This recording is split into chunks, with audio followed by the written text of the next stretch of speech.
네, 국제유가가 지금 배럴당 60달러 안팎 상승하면서 13개월 내에 최고치 기록 중이라고 하는데요. 자세한 소식 들어보겠습니다. 유지혜 기자. 네. 이지혜 기자군요. 유지혜라고 그러니까, 하셔가지고. 맞아요. 참 헷갈려요. 제가 맞나 싶었는데. 제희, 지혜까지 예, 헷갈려요. 맞습니다. 네, 오해하지 마세요. 네.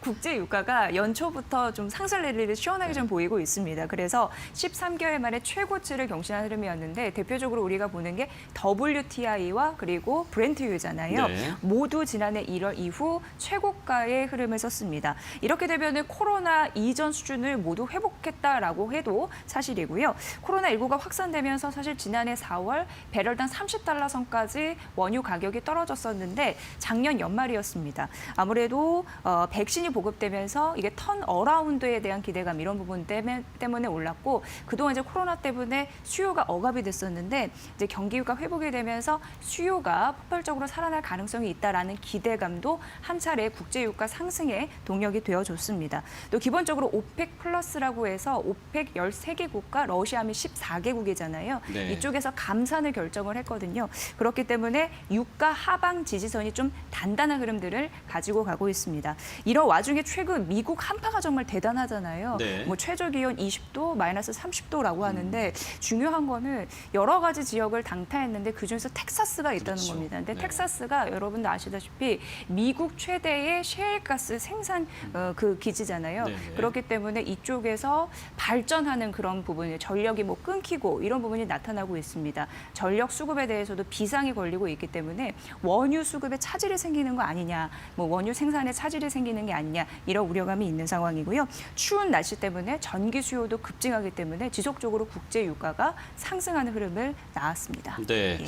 자, 유가뿐 아니라 저희가 지난해에도 뭐 미스터 코퍼 씨를 부르면서 구리 가격 상승 얘기를 했었거든요. 원자재 가격도 계속해서 상승 중에 있습니다. 이게 앞으로도 계속해서 올라갈지 좀 궁금해지는데요. 김정우 기자. 네, 현재 원유뿐만 아니라 이제 철광석이나 니켈 같은 주요 원자재 가격 상승도 이어지고 있는 네. 상황인데요. 제가 지표를 좀 보니까 전기차 배터리 소재인 니켈의 거래 가격이 이제 두 달 사이 12%나 상승을 했습니다. 또 배터리 소재로 사용되는 코발트 가격도 두 달 새에 43%나 뛰었습니다. 철광석 가격도 이제 같은 기간 26% 정도 올랐으니까 이제 주요 원자재 가격이 얼마나 상승하고 있는지 이해가 가실 것 같습니다.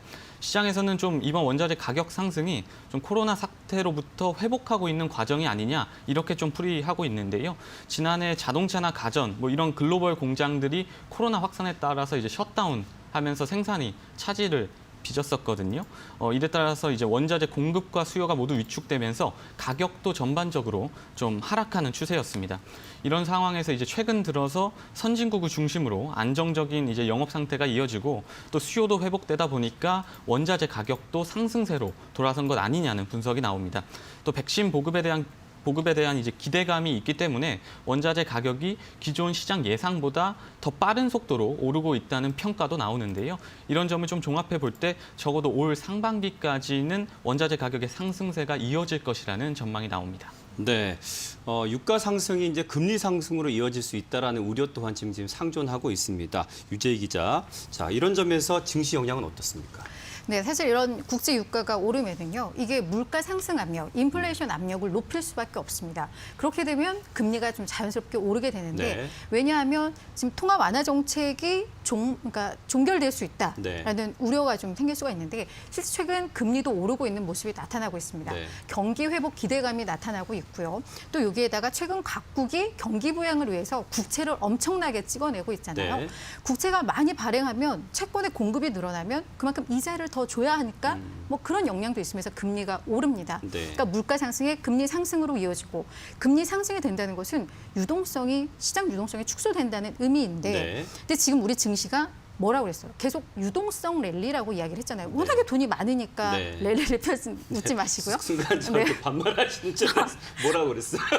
그래서 네, 이 유동성 랠리였는데 이게 네. 이제 금리가 오르고 이렇게 되면 이제 좀 불안해진다라고 그렇죠. 하니까 증시에는 당연히 보통 금리 상승에는 증시 악영향이다 이렇게 맞아요. 일반적으로도 공식화돼 그렇게 우리가 있죠. 네, 알고 있죠. 그래서 그렇기 때문에 증시에 부정적일 수밖에 없습니다.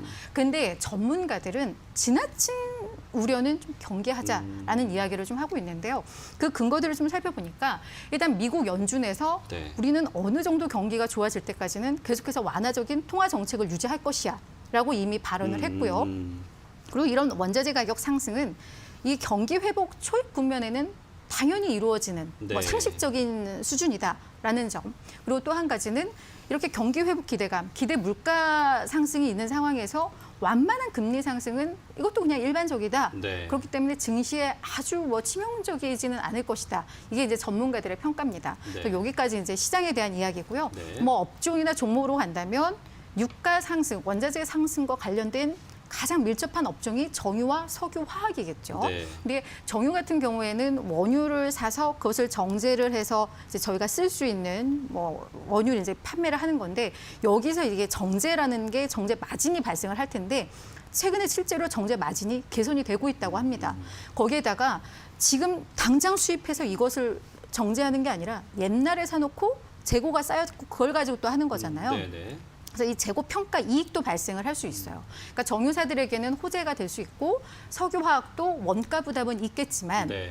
제품 판매할 때 그 가격을 더 높일 수가 있어서 석유화학 업체에도 이게 더 호재거든요. 네. 그런 측면에서 이 두 개 업종은 분명히 이게 수혜가 될 텐데 다만 이게 절대적으로 지금 좋은 상황은 아니라 여전히 손익분기점이 안 된다고 해요. 그래서 이것은 좀 시간을 두고 보시면서 계속 유가가 상승을 하는지 뭐 그런 걸 보시면서 이걸 좀 매매를 하셔야지 네, 뭐 네. 지금 당장 유가 상승은 정유주, 석유화학주 이렇게 뛰어드시는 것보다는 계속 좀 실적 개선 여부를 좀 보시면서 접근하시는 게 좋을 것 같습니다. 지금 뭐 미증시 3대 다 지금 상승을 했고 또 코스피 포함해서 아시아 증시 다 지금 따라서 지금 상승 중인데 이제 이 금리에 대한 우려보다는 경기 회복에 대한 기대감이 더 크지 않나 지금 상황 그렇게 볼 수가 있을 것 같고요. 금리 상승이 어떻게 보면 경기 회복의 신호 정도로 이해하셔도 될 것 같습니다.